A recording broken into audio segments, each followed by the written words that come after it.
You might not like this, but social media as we know it is changing, and it feels like our known era of content creation is slowly coming to an end.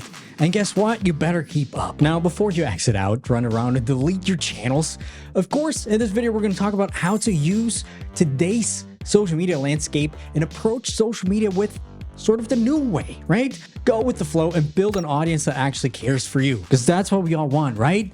And not invisible internet points. But let's start with the sort of bad news at first. And you might not like it. Facebook Reels are a major thing now, and almost everybody should use them, if you ask me. I wish I was kidding. I'll get to it in a second.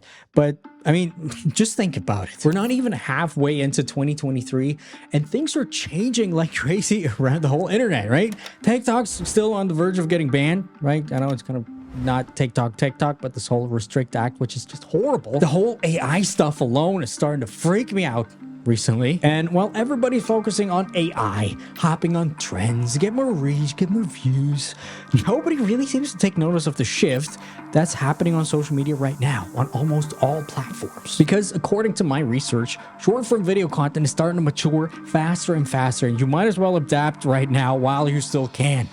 Let me explain. Back in the days, right, creating content required somewhat of knowledge around cameras, computer stuff, and to be honest, was kind of a nerdy thing, right? People like me, basically. I got my first camera in 98, high 8, digital, right? That all started to rapidly change when TikTok made, short form videos popular. And I don't know if you remember, by the way, people shooting vertical videos were the laughing stock of the internet just about 10 years ago. Say no to vertical videos. Vertical videos happen when you hold your camera the wrong way. Your video will end up looking like crap. There are more and more people addicted to making vertical videos every day. It's not crack or nothing, but it's still really bad. And especially with phones getting more powerful, who are, by the way, also the medium of consuming the content. So everything is right at the palm of your hands. Anybody all of a sudden has everything they need to create viral content. And as a result of that, everybody almost out there and your mom started to become a content creator in some shape or form. But if you really think back, basically within the past 2, 3, maximum 4 years, all of the platforms started to get flooded with a lot of content, a lot more than before. Objectively bad content. Even when I started out 5, 6 years ago, 7 years ago, starting to get depressed right here, but people didn't view my chosen career path, right, being a creator, as something real. My old friends and people that I knew, they were always just like, just a weird guy, right? Just a weird guy who's posting stuff online, part of the nerd crowd, right? Kind of the weird people. He will see eventually, right? Kind of making fun of it. Let me just go to university 7 years long. Now, on the other hand, when they see my lavish lifestyle that I choose not to share too much anymore because of the downsides that are actually a real thing, unfortunately, like assassination attempts, just kidding. But yeah, impersonation attempts, for example, people trying to get access to my apartment by posing as some, whatever, just crazy stuff. But now, I would say for the past 2 years, people from back then started to reach out more and more, right? They suddenly all want to know how to do the same thing, how to become a content creator, right? Make a crap ton of money. This thing that you could actually be a creator and earn your income, and that being your actual job, is finally starting to become a thing in people's brains and people's minds. And because of that, there's a lot more creators posting content throughout all the platforms, right? Flooding everything with, let's put it that way, mediocre content. And whether people know it or not, their brains become aware of it, right? The mediocre content flood, the algorithms become aware of it on all platforms, making, and that's the important thing, the threshold of content that's worthy of being watched actually rise. Quite a bit, to be honest. And nobody seems to notice. I can clearly see it with the people I've been working with, right? The ones that just have 5% better content, better quality, right? Better structure in their content strategy, better storytelling, better ideas, better hooks, right? Those are the ones, just 5%, by the way, those are the ones who are winning the game right now. Whether it's on Instagram, YouTube Shorts, or TikTok, or Twitter, right? Now, here's where it kind of gets interesting because, as we know, history kind of repeats itself, and even if not, it certainly rhymes. So let's just go back 10 years, take a look at YouTube and compare it with what's going on right now. Because YouTube, sort of being the first real content creation platform, if you think about it, went through almost the same, I would say, even though a little less nuanced. In 2012, weird year, if you ask me, and apart from the world not ending, here are the most viewed videos on the platform, right? Taking a look at it, lots of songs, right? And then also the kind of trendy things like Gangnam Style, if you remember that.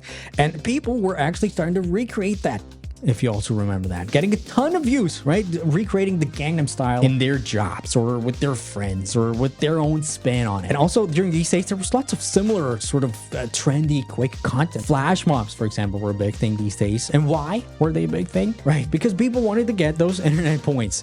Were they able to create a career out of it or a creator career out of it? I don't think so. Or you still watch somebody or still remember somebody who did a flash mob, who used this as their way to gain internet fame or something. I don't think so. Now, again, looking at those top viewed videos of 2012, not too many actual creators there if you think about it. If we take a look at 2022, on the other hand, right, we have Mr. Beast, of course, Mark Rober, right, even though I've never seen a video of him. The face reveal of Dream, right? Another huge thing. It didn't go unnoticed for me, even though I've never seen a video of him. But real content from real creators, right? For real people to watch, to get entertained, educated, and so forth. Something that has somewhat of a strategy behind, as opposed to just flash mob. Now, to be honest with you, my friends, because we're friends, I honestly believe the same thing's happening with short form video across all platforms right now, right? Things start to keep changing. We're going away from the known, and things are starting to get disrupted, and you just gotta step up your game, to tell you how it is. You're not gonna like it, maybe some of you just gotta think of your audience, and you gotta start to think of ways to make these 30 or 60 seconds worth watching and worth coming back to, right? We've kind of touched upon these things in the past few videos already. Now, why is that? Because, again, so much bad content or mediocre content is getting uploaded every day, and people's screen time is just getting super valuable and more valuable every day, it seems like. And as a creator, basically, your whole job, your only job is to compete for people's time. Screen time. And if you don't value people's time by creating content that's worthy of their time, you're just not gonna get ahead. These times are over. Maybe they weren't even here at all. Thinking about it, just hiding behind the view count illusion, the internet points illusion. Here's a very fitting comment I got recently, by the way. Some dominator. He said, "I have to be really blunt honest. All of this just makes me not want to be on Instagram." Talking about this video right there and strategy to make content better, to keep people to come back. And he says, after seeing this video, right, the amount of effort it takes just for some goddamn visibility, it's ridiculous. You know, it's ridiculous, actually, wanting to get reach and internet points and not wanting to put in effort. That's not how it works. Nowhere, by the way. And that's actually the thing, right? Either you're a creator and put some effort into it, just 5% more effort than the average person, right? Like I said, the bell curve is in your favor, or like he sort of hinted, going over to another platform because it's easier to get reach there. Now, here's the thing between you and me. The grass is actually not greener on the other side. Almost never. It's actually green where you water it, where you decide to water it. So please don't think things will get easier over on TikTok or YouTube. I've seen that so many times. No. Which brings me into the number one question you've probably all been asking yourself for the past year. Which platform should I really choose then? Which one's gonna give me the reach? And which one's gonna give me the fame and the internet point? The answer might surprise some of you. The smart ones probably not.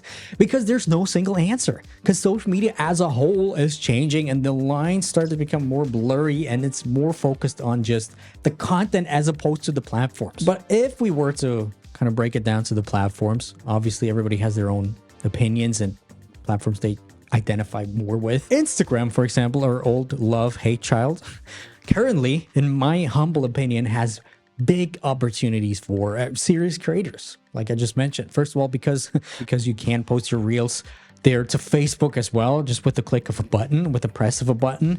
Second of all, they actually did piss off quite a few creators in the past years. Lots of creators, right, be it good or bad, left, and maybe rightfully so. But still, that leaves us right now with massive opportunities and sort of a big gap for good content. And believe it or not, even on Instagram, In 2023, if you water the Instagram game the right way, you'll be able to succeed there, like we see so many others do recently, right? Of course, there's some algorithm curiosities here and there.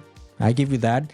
But all the platforms have them if you think about it. What about the other platforms though? People ask me all the time. For example, Twitter. And to be honest, surprisingly, I think it's very good, especially to generate awareness for your personal brand, for your products, for your email list, also for the other social media platforms that you might be on. It's basically TikTok if you think about it, but text-based. And guess what? Somebody else also figured that out recently, because guess who's working on a similar thing right now? Instagram. Or Meta, or at this point we don't know anymore. But they call this secret platform Project Barcelona, or some call it P92, whatever that means. And basically it is a text-based, it's a Twitter clone, right? It's connected with Instagram somehow. Our old friend Missouri apparently is the lead on this whole thing, but will be very interesting how they will implement it, what they're going to do with it, and if it's good or if it will break the whole Meta platform even more because they're losing money like crazy recently. They even sort of announced it officially already. A spokesperson of Meta said, we're exploring a standalone decentralized, this is also very interesting, social network for sharing text updates. We believe there's an opportunity for a separate space, by the way. So yeah, probably is going to be a standalone app, which also would be weird. But then again, who knows at this point anymore what they're doing? Point being, they're going to copy Twitter officially. Now, here's what I want you to do. Take some time, right? 5 minutes, 10 minutes. Think of how you can actually make your content just 5% better than the rest, or 2% to begin with. And then, right, because you already started to create content and things are pretty much the same on all platforms, post them to the other platforms as well, right? And spread yourself out as thin as possible. And this is exactly the opposite of what you had to do just 2 years ago, right? Times of having to focus on one platform only have gone. And then what you have to do is watch this video. I have no idea what it is this time. We're just going to let the algorithm decide.